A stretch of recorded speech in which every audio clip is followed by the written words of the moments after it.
Hi, everyone, and welcome to the webinar presented by Axosoft and Accelerance, The Female Techie Exists. As we start, I just want to say thank you so much for joining us. We're really excited to be here and to talk and discuss with you about this important issue. My name is Trista Sobeck, and I work in the marketing department at Axosoft. It's a company that develops an agile project management software. The product is the same name as the company. It's located in Scottsdale, Arizona. I just want to have a comment about logistics on how we would like to run this. As you're engaging with this webinar, and we really do want you to engage and ask questions from our presenters, I encourage you to please post the questions in the chat section or the question section, whatever is easier for you, and that'll be at the right-hand side of your screen in the GoToWebinar control panel.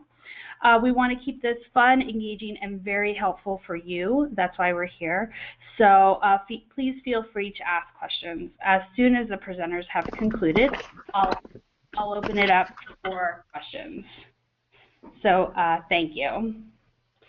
So as I'm welcoming you, I want to talk about why we're doing this. So Axosoft is a leader of culture in the tech space, and we're looking to change the tech space and be an instrument of change. So as you probably do know from reading the landing pages and the stuff that we have pushed out, 30% of women in the workplace are employed in the tech industry. So this is pretty good news, but only about 10 to 20% of those women are developers and they're in leadership positions. So a tiny small percentage of women are actually touching the code, touching the content, and also forming the strategy and making decisions. So we should all change this, but what can we do about it? So we believe it starts by having conversations like this one. So commend yourselves for jumping on this webinar today. And it starts by educating business professionals about how diversity can actually improve a product. There are many, there's research and data out there that shows that the bigger diversity of your development team, the better your product will actually be and stronger. And it starts by making small changes today that can lead to bigger changes tomorrow. So, and we're going to show you how to do that today and talk about that. So before we jump into that, I want to introduce one of the co-creators of the It Was Never Addressed campaign. Her name is Sara, and she's a marketing unicorn here at Axosoft. And she's going to talk a little bit about this campaign and how it ended up going viral this year and what it's doing to help change the landscape. Sara? Hi, Trista. Hi, everyone. Thanks for having me on the webinar here today.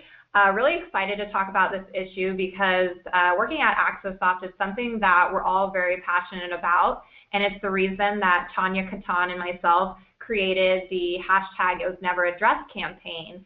And as you can see from the image, what we did is basically try to shift perceptions about women in all spaces, but most specifically in technology, because as a software company, that's near and dear to our hearts. It's the space that we're working in every single day, and we're encountering a lot of the issues that occur for gender diversity and experiencing that there is, in fact, a gender gap, specifically in the tech industry. So what we did with the image is reimagine, the typical symbol you see for women on bathroom signs all over the world, and basically tried to shift your perceptions by saying it was never addressed, it was actually always a case. And what's been really cool is that we've seen people all over the globe reinvent this image in a way that relates to them. So we've seen people put her in a lab coat or, a judge's robes and different things like that. And we're really excited that people have really connected with this image and started to create a conversation about the injustices that are occurring for women in all kinds of spaces. And so after we launched this campaign initially at Girls in Tech Catalyst Conference here in Phoenix, Arizona in April, we tried to do things on an ongoing basis to help continue this conversation, because that's what it really is. This campaign is an invitation to engage in a conversation about, gender diversity and things like that. So what we've done lately is we actually held a conference for 55 girls between the ages of 12 and 17 to actually come out to our office and experience a 2-day conference where they learned to code, they learned about personal branding. We had the Anti-Defamation League out here so that they could learn about identity building. We basically brought in a lot of really great speakers that adults would even come to see, and tried to empower these girls to, learn about STEAM fields, which are science, technology, engineering, arts, and mathematics.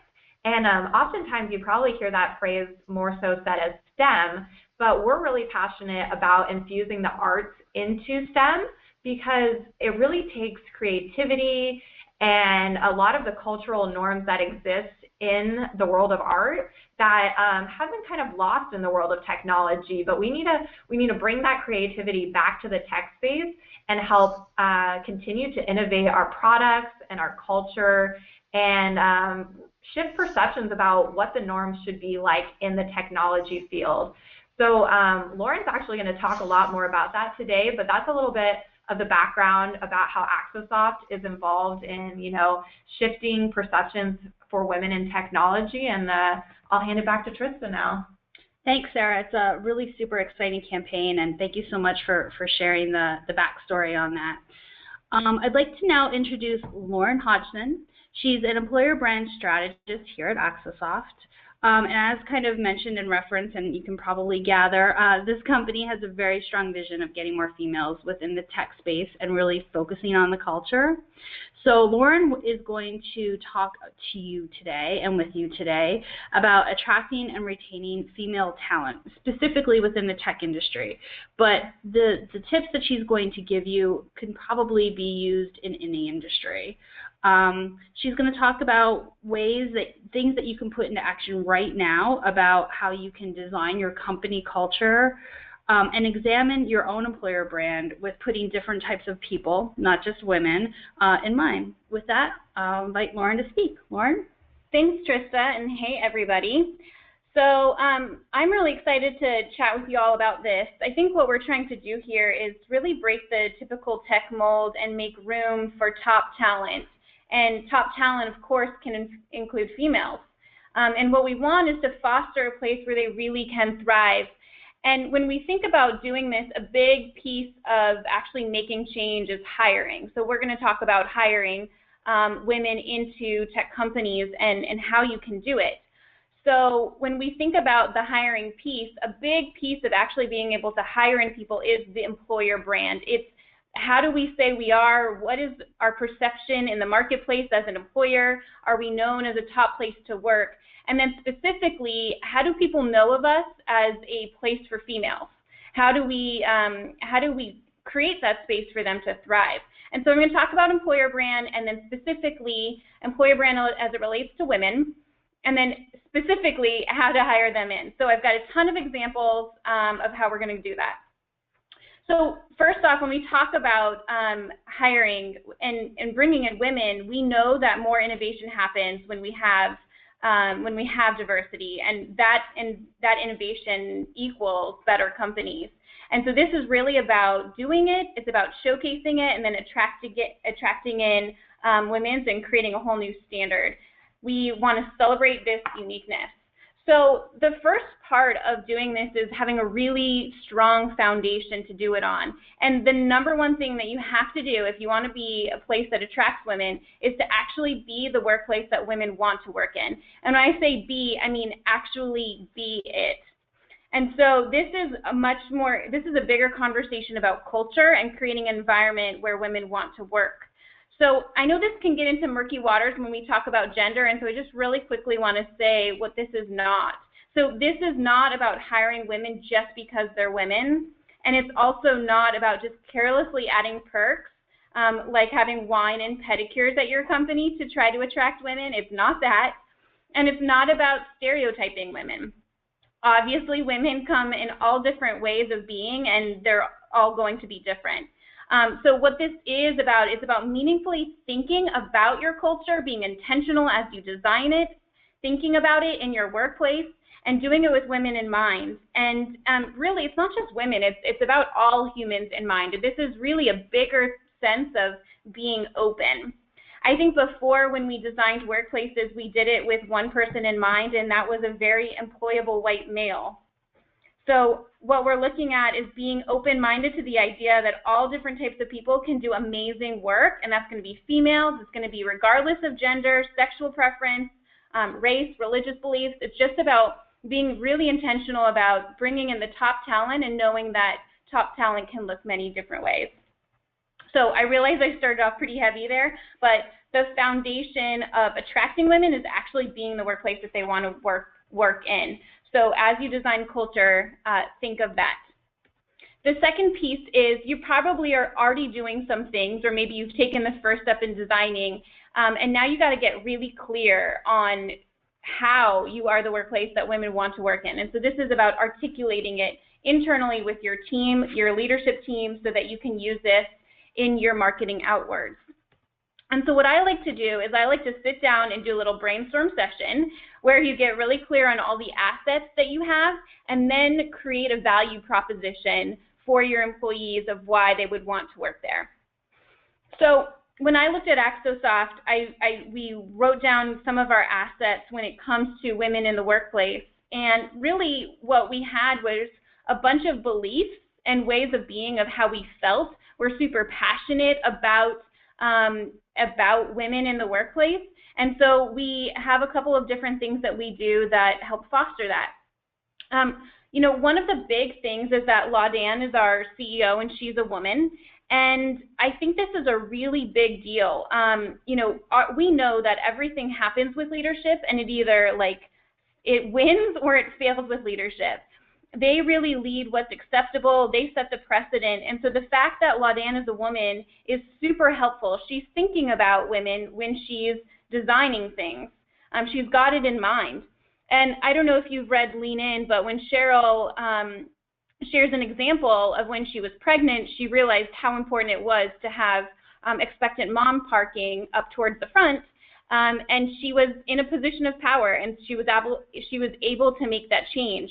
And so if she wasn't in that place, and it's male leadership, it's just being mindful and being really open in your thinking to think, how can we consider all people being accepted and having a place where it's not annoying to walk into the building, but it's great. So you want to be very mindful of these things. The other thing that I think is really important here is this is not about coming up with perks and benefits that may be attractive to women just for the sake of it being attractive to women. This really can't be reverse engineered. It has to be what you believe in, what you stand for, and then everything is designed out of that. And so that's why we have different things at Axosoft, right?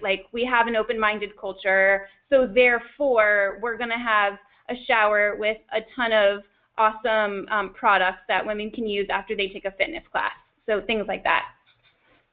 I also want to point out in the value proposition that we have, some things to note is we've got people over process. We share that out. We say we're championing collaboration and moving not just quickly but consciously. These sorts of things are the types of environment that's going to be welcoming to anyone to succeed, including women. So in the very bottom here, I say that we have a necklace wall, and just for the sake of it, I've got to show you what that looks like, because of course that is kind of odd. So we have a necklace wall at our office, and we typically in the office we can see cool things like we've got a big rope that you can climb for fitness, and we've got video games and lots of more bro things. And so we just wanted to put up a symbol of how female is in the office, and we decided to do a necklace wall where women can, anyone can grab a necklace and sport it for the day.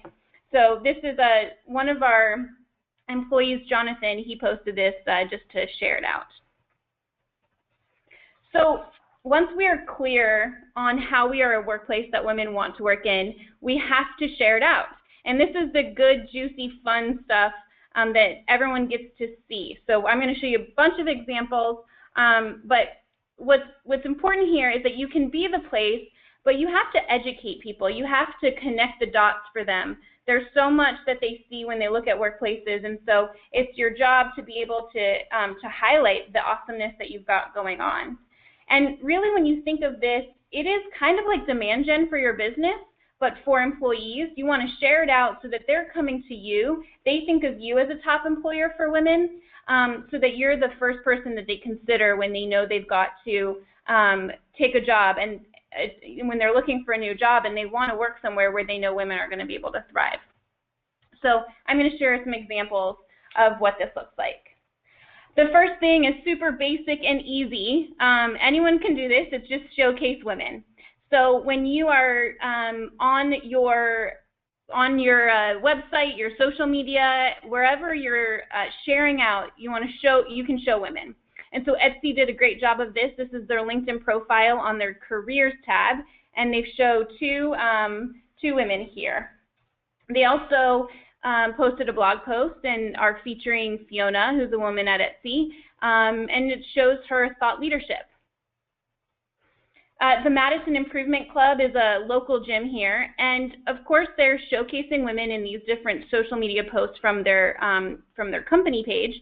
But what I think is also really neat is if you dig a little deeper, they're talking about something more than just being a woman. They're talking about thriving, not just in work, but in life. In these posts, they're highlighting the women's dreams and goals. So in the first one, they're all working together on a project for Habitat for Humanity. The second one, she is being cheerleaded on her race, and so everyone's supporting her in that post. And in the third one, she is like celebrating, her ability to be like a thriving woman at work and in life as well. So I love that it inadvertently builds a relationship and showcases the beauty of working there. On our Facebook page, we've got Amy, a developer, as the banner image. And now we're going to get into something a little different, but similar, which is just showing what you value. So if you are sharing stuff out from the company page, it is also connecting what you value as a company. So every time you share something out, think of that. Whatever you're sharing, it is also sending the message, this is what I value. So when we showcased women, that's what we valued. Same thing here. When Dropbox is showing this image, it's all guys, and they're giving each other a high five, but it's also talking about gaining a fresh perspective. Fresh perspective also gives the message of a place where there's openness, where there's accepting of new ideas, a little bit of disruption. All of those things are a place where women can thrive. And so by showcasing something like that, you inadvertently are also showcasing that women may be able to thrive there. Facebook has this as their banner image, and it's a really awesome photo. I love that it's not a stock image. It's even though it's professionally done, it's a really welcoming photo that is showing family. It's a varied bunch of people. They're in this party, community, togetherness atmosphere, and showing that is something that they probably value, which inadvertently shows that women, there's space, really, right? It's about space created for women, and so this kind of showcases that. Airbnb posted this image during the Supreme Court rulings, and this is showcasing their open-minded thinking. They're doing it because they support this, but it also showcases open-minded thinking. And if they're open-minded in this regard, then they're also open-minded when it comes to inclusiveness of women. It shares that message, and it really compels people to think of them on a deeper level of openness. At Axosoft, we shared this image on Instagram, which is Laudan and her daughter. And you can see that this is just naturally occurring, but we're snapshotting it. And I think that's an important point, is when it's staged and it's for like this reason of just marketing, then it can be a little shallow. But what's awesome is when it's already occurring and you're just snapshotting that in the moment. Facebook here showed just a video of powerful women, and if they're showing the video of powerful women, even though this is on their company page, it's not even for necessarily careers, it's also still highlighting what they value, which is strong women here. Same thing in this image, which is hope as a boss. When we think about all of the images that are curated in association with our brand as a company, it all comes together. This is all a part of the employer brand. And when you put it out, it sends a message. It's also the same thing when someone else puts this out. So Inc. wrote an article on the top 10 female founder unicorns, and Medallia shared it. Even though they didn't write the content, just by sharing it, it is also reinforcing how they think this is something that's important to share. So we've talked a lot about images, and now we're going to get into language. When you look at job descriptions, how you write something, this is also a big piece of the employer brand as it relates to attracting women. So I love this Nasty Gal post. A couple things to note: awesome photo of Sophia where she is looking like a true boss. You can see that they're welcoming in, saying, be your own girl boss. And the other thing that I think is cool is when they have people that work in their stores, they call them in-store muses. And so there's a ton of empowerment, power, kudos to women, and it's really about strength. If you look deeper into their values and their mission in the world, it is all about empowering women too. When we look at their values, you can also see that this is not some corporate speak of something that's going to sound good but nobody really actions. Like, it's powerful, it's palpable, it feels very authentic. And so you can see in the writing that it is that way. So I like the bold statements. You believe our shared purpose is more important than your personal agenda. It's being bold in their speaking, but all of it being very empowering as well. I love also that one of their values is around mentorship.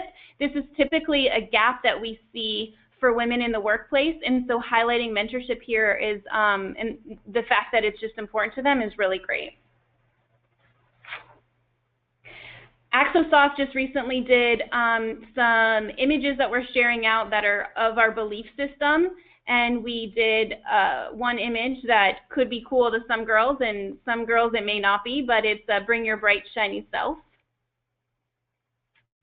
Method does a great job of showcasing who they are. When they talk about themselves, they talk about the philosophy, and it's really simple and clean. It's attractive to many different types of people, but it shows this sense of trueness and authenticity and being really raw and just who they are. They also have some great values. I love them because they are pretty witty as well. So when, instead of saying like we value great packaging, it says we make role models in bottles. And so when it is thoughtfully made and when the writing is it's meaningful and it's kind of witty, it also shows that we didn't just put these values up because we know that we need to have values. It's like these truly are our values. And so it is more likely that they actually action and behave in a way of these values versus just saying that it is something that they value. And I think that's a great distinction when we look at women in the workplace is how do we know if a place is going to be good or not? And so as a company, it's your job to be able to promote and highlight what is really important to you, what you stand for, and be authentic in everything that you're doing. So when we look at doing all of this, a lot of this is marketing, and that's great. The other thing is it's super powerful when you're, and this is obvious, but actually doing something about female in the workplace. And so doing something and then sharing it out. You can do something, but if you don't share it out, people won't know. So we want to really showcase what you're doing to actually make change in the space. So Pinterest here is highlighting that one of their employees, Tracy, is speaking at a conference at South by Southwest. And so they give her the space and the leverage and the power to do that. At Axosoft, we did a bunch of things with It Was Never Addressed, and this showcases what we were doing at some of the conferences that we've been to, and we share this out on our social. And when we think about doing this too, there's probably plenty of things that you are already doing, and it's now just the time to showcase what you are doing.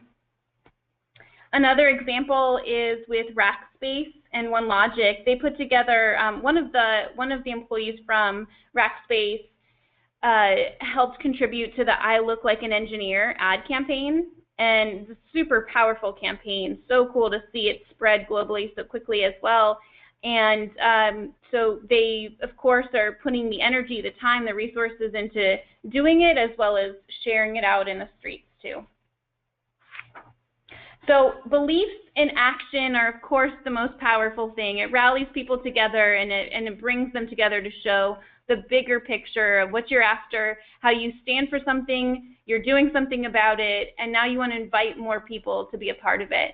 So when we look at employer branding, we want to, we've got a cause that we're after, and we want to rally people around that cause and invite them to participate in it. What we're really about when we look at fit for hiring, and this is with most companies, is we want it to be the right fit. So if you care about what we care about, then let's partner together. And so as you design your culture and as you do employer branding that helps attract in women, be thinking about what you truly do stand for. It should be authentic and real, and if the beliefs align, then you're going to be able to do great work together. So just to quickly recap what we've talked through, the first thing you must do is be the workplace women want to work in. When you do this authentically, it will spread, it will share, more people will know you for it. The employee recommendations and the buzz, when it's real, is going to be way more powerful. So you must be the workplace that they want to work in. Second is get super clear internally with why and how you are a workplace women want to work in, and then share it out. Educate people, let it be known what you're doing. This is some tips on employer branding and specifically how to attract women in. It's been so great chatting with you guys, and I'm happy to help answer any questions. Thanks so much, Lauren. It sounds like there are a bunch of really super kind of low-hanging fruit items that folks can get into their culture and do to affect real change to get more women in tech. So at the conclusion, since Lauren is finished, what we're going to do right now is open it up for questions. So if anybody has any questions for Lauren or Sara, or anybody else that they want to discuss about this issue, please feel free to type it in the question pane. I do have a couple of questions that have come in, so we can start with those. The first one that we have, this is for Lauren, and this is a really interesting one because I think it's probably on a lot of people's minds, isn't something like this discrimination, and how is it not discrimination? Can you talk about that a little bit, Lauren? Sure. Yeah, so what this is really about is it's about first being super mindful as you design your workplace and think about it, how you lead, how you rally people around in the company to lead. And it's less about saying we're only going to hire women or we must hire women. It's about really just thinking mindfully about it and then attracting them to you. Once you get to the process of interviewing and qualifying for them for the role, for the company, for the culture, then you determine whether it's a fit or not. And if they're not the best candidate, then they're not, and that's up to you to decide. Cool. So this is a really interesting question. That's for Sara. So if I want to start a campaign like It Was Never Addressed or I Look Like an Engineer, do you have any advice as to how an organization or somebody would go about that? And what are the things that they should look out for? Well, first I would say that there's no way to engineer a formula for going viral. We were shocked and excited and grateful that a lot of people decided to engage in the conversation that we kind of put out into the universe. But it's really about just figuring out what you're passionate about, and if your company and some of the champions within your company are truly passionate about women in tech or, diversity in general, which Lauren had mentioned, not overlooking people because of not only their gender, but their race, their sexual preferences, their religion.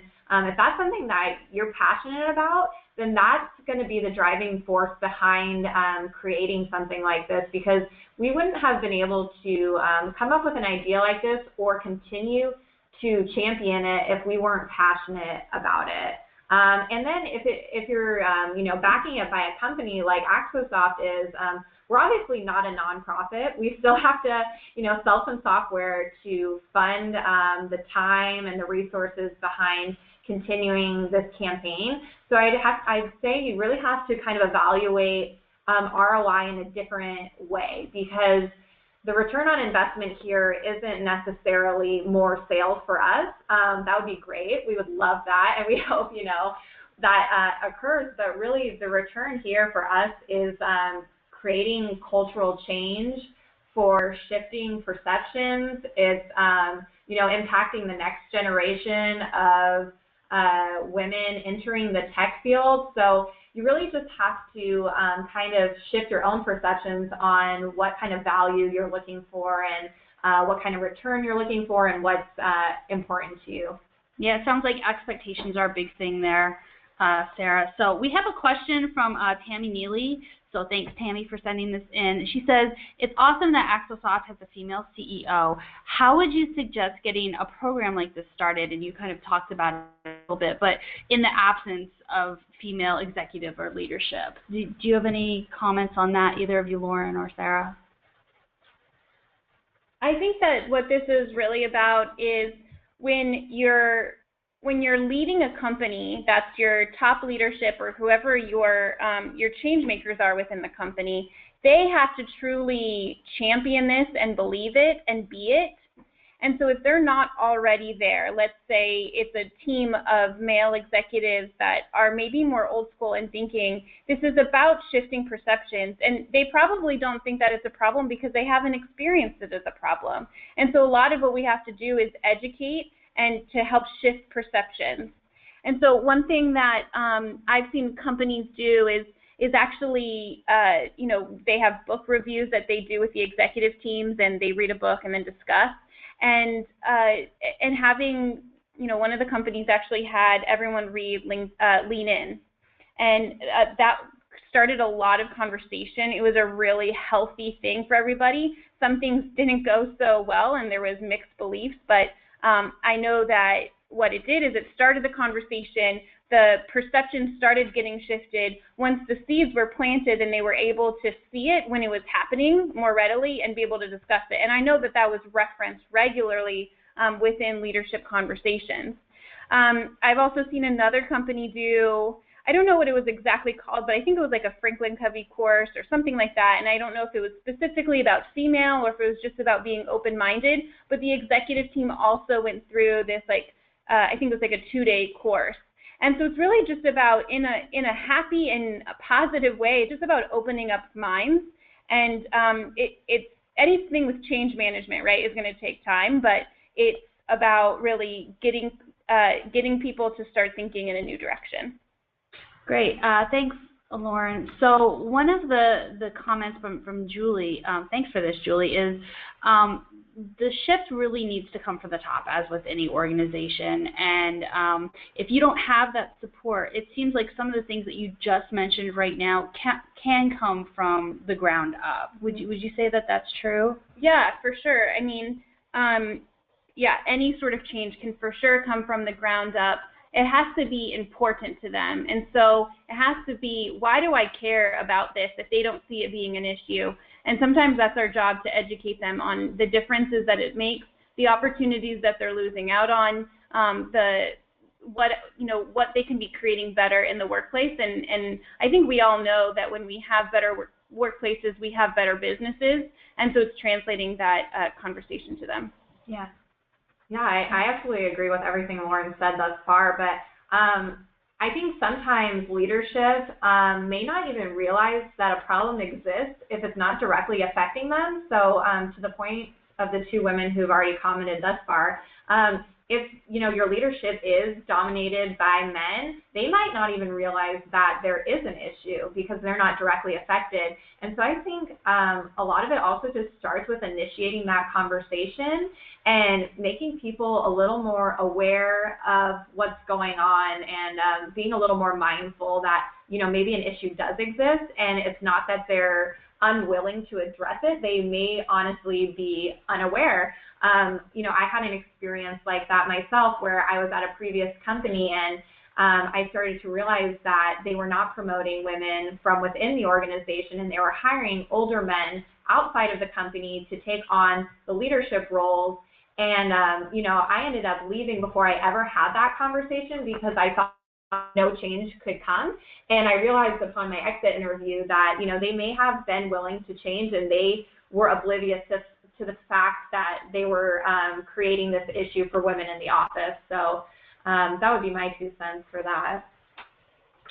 Well, it looks like we have a question that I'm not seeing, so I just want to address that. This one's for Lauren.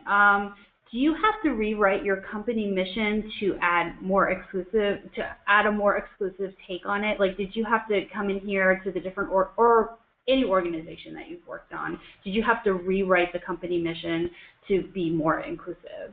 Can you talk a little bit about that? Sure. So, our businesses are evolving every day based on the stage of the business, who we're hiring in, our priorities if they're shifting, our product lines.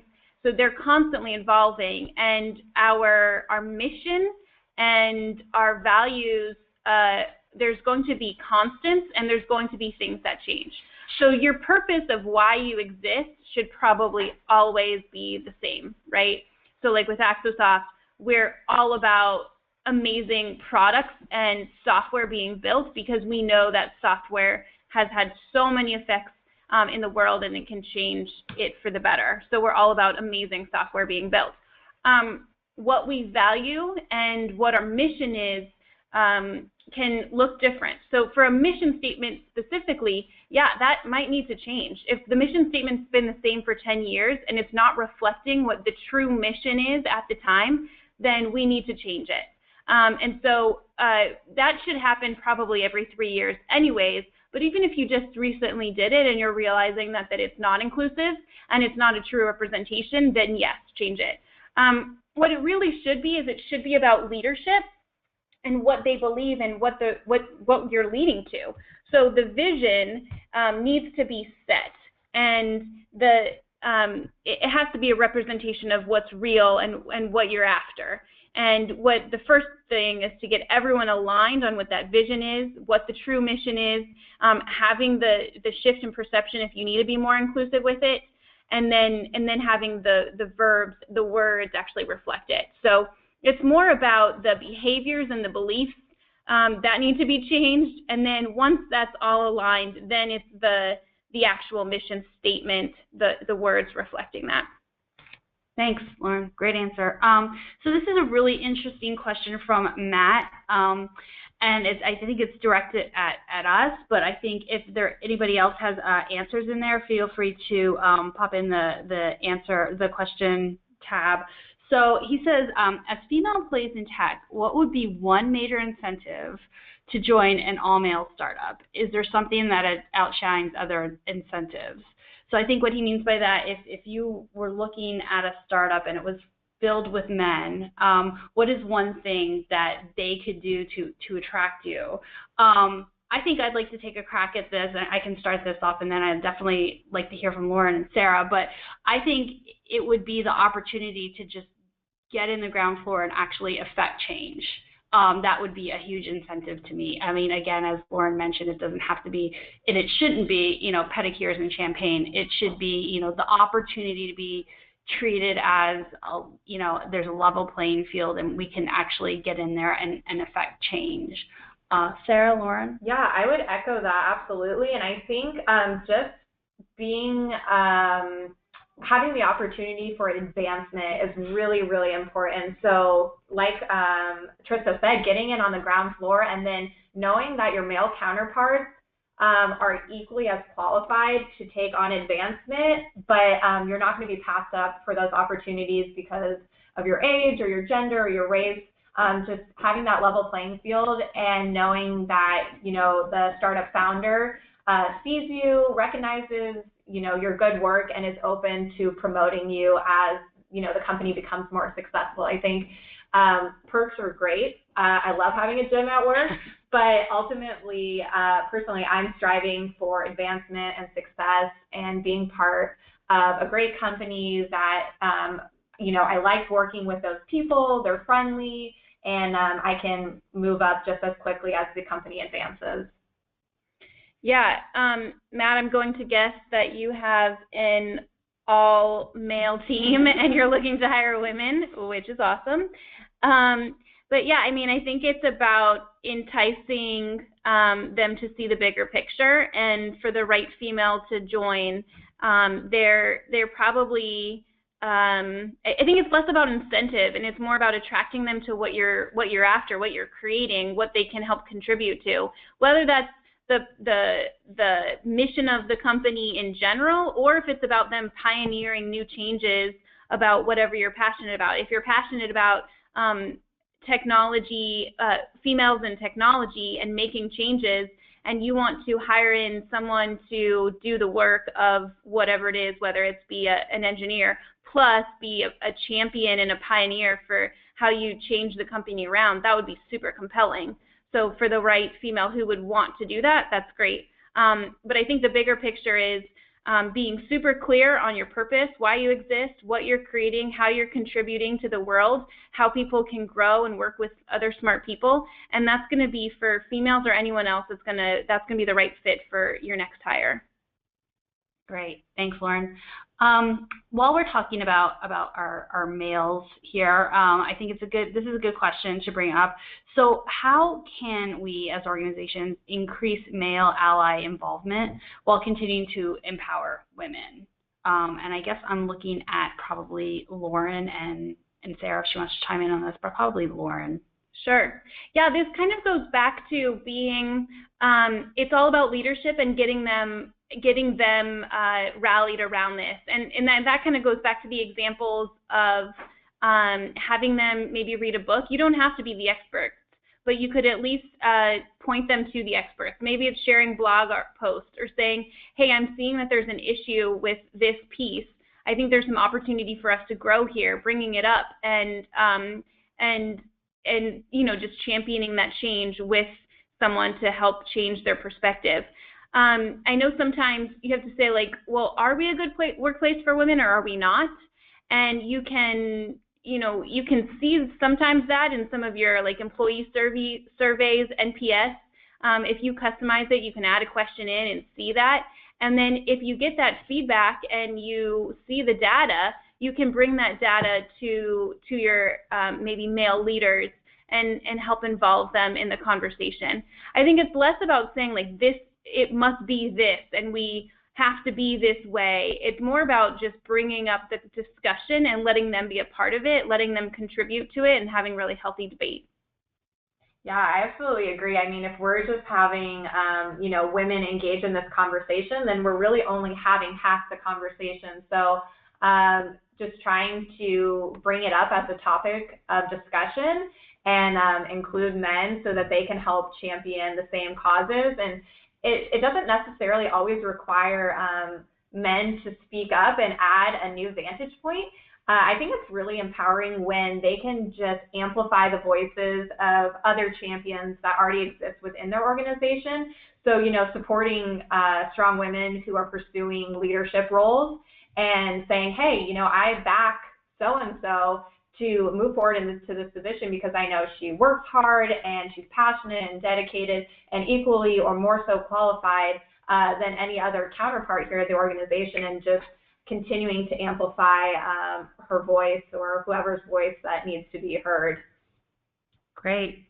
So this is a really interesting question. I think it goes back to providing helpful information for folks. So as a woman, what would you look for in an employer if you wanted a supportive environment? So are there any things that you should look at if you're looking for a new position? When we're hiring people, we have to know that they're also interviewing us.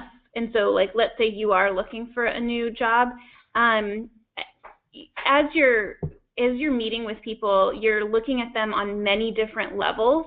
You're looking at them from the website, their reviews on Glassdoor, their social profiles, how they behave in the office, what is the energy like when you walk into the office. Do you see a lot of females? Oh, wait, they're only in secretarial positions. Or do you see more of like an open environment? You have to be taking the context clues all the way through. There's no like one thing that's going to tell you, but it's taking a lot of different data points and telling a story. And so you're taking those data points. If you're looking for a job, you're taking those data points and you're making a story from the whole part of like, I found out about the company until receiving the offer. And same thing on the other side. If you're the company, know that your job seekers are taking the whole experience as part of the story of how you are with women. So I think asking questions in the interviews is also good too. Great. Thanks, Lauren. Thank you so much, Sara. And I want to thank all of you who are still hanging in there with us and listening. I hope this was super helpful for you.